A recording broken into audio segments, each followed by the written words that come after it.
ቤተሰቦች እንኳን ደህና መጣችሁ በድጋሚ ዛሬ ከአናባቢ ፊደሎቹ የመጨረሻ ላይ ደርሰናል ማለት ነው። ይሄ አ ወይም ደግሞ ዩ ብለን የምናነበው ማለት ነው።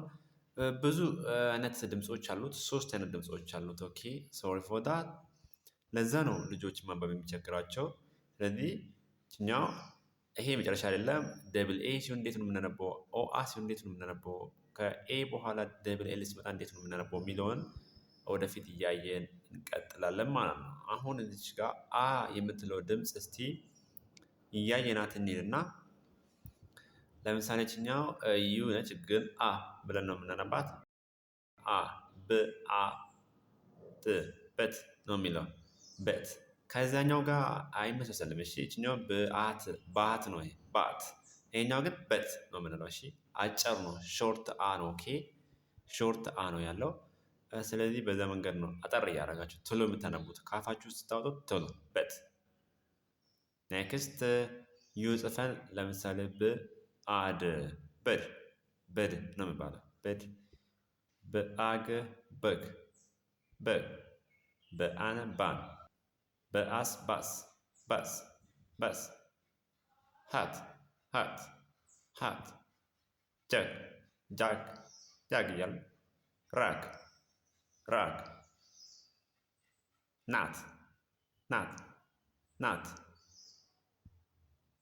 ራት ራት ኢዩ የሚል ድምፅ አለው ደግሞ እዚች ጋር ኢዩ ኢዩ ብለን ነው የምናነበው። ኦኬ ኢዩ የሚልም ለምሳሌ ኪዩት ፊውል ፊውል እዚች ጋር ፊውል ሂውጅ ሂውጅ ኢዩ ሂውጅ ኦኬ ሂውጅ ሚውል ሚውል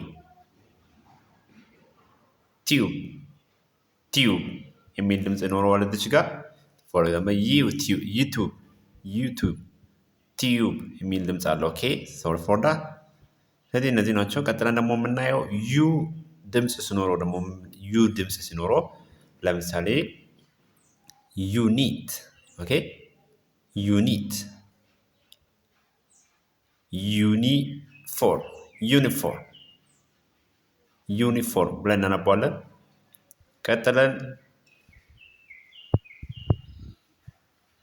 ዩስ ዩስ ብለን እናነባለን። ቀጥለን ዩኒኮርን ብለን እናነባለን። ኦኬ ዩኒኮርን ዩስፉል ዩስፉል ብለን እናነባለን። ዩስፉል ኔክስት ደግሞ ዩዥል ዩዥል ዩ የሚል ድምፅ አለ።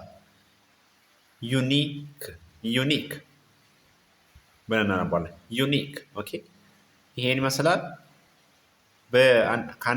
ከአምስቱ አናባቢዎች ውስጥ የመጨረሻው ላይ ነን ያለ ነው። ስለዚህ ዩ ሶስት ድምፅ አላት። ኦኬ እንዳትረሱ።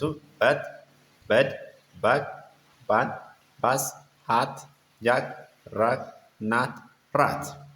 እስቲ ደግሞ ኢዩ ኪዩት ፊውል ሂውጅ ሚውል ቲዩብ ዩ ዩኒት ዩኒፎርም ዩስ ዩኒኮርን ዩስፉል ዩዥል ዩኒክ የሚል ድምፅ አላቸው።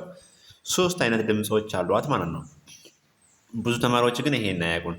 ሌላም ይኖረዋል። እናንተ ሰርች አድርጉት። ዩኒየን ዩናይትድ there are many ኦኬ ብዙ ናቸው።